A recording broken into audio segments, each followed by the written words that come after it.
Erokamano ahinya. Mokwongo adwa nakel mos mara makende ne familias duto manyowito anyuola margi kaachiel gosiepegi e wach mar oula masani timre e Kenya mangima. Nyaka nyoro apani dhano 66 nyosewito ngimagi kaluwore kod wach mar oula masani koro chwerne. Nairobi kuma wantiere kani endi apani ne the most affected.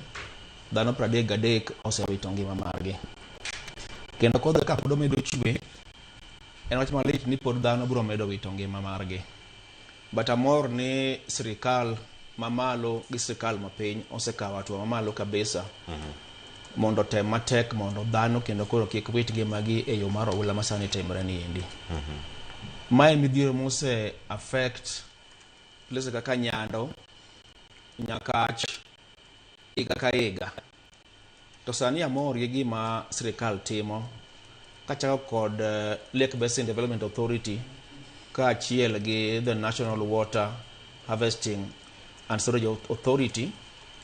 Sani ano kanyo giyudo pesa moro matin mar gero dikes in Lower Nyakach and Nyando mondo koro geng'o oula ni endi kik chand familia makoro bedo kaka chandri gini eki.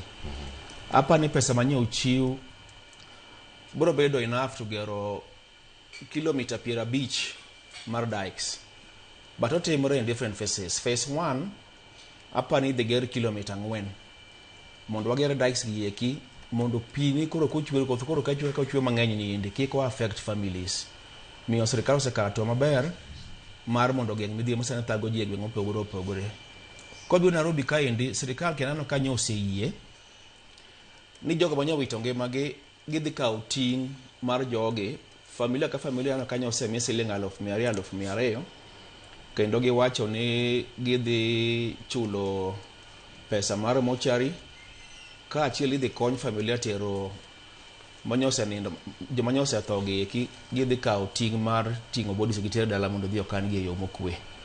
Koro Adam da believe ni sirikal osekato maber mar mondo okony oganda manie Kenya kaendi e weche mege ohula. Kamano. Githoth ahinya kendo kama warange Liki. Bende nyaka sani sirikende osebedo gi ikruok mane gimisayo kacha sirikal mokwongo mano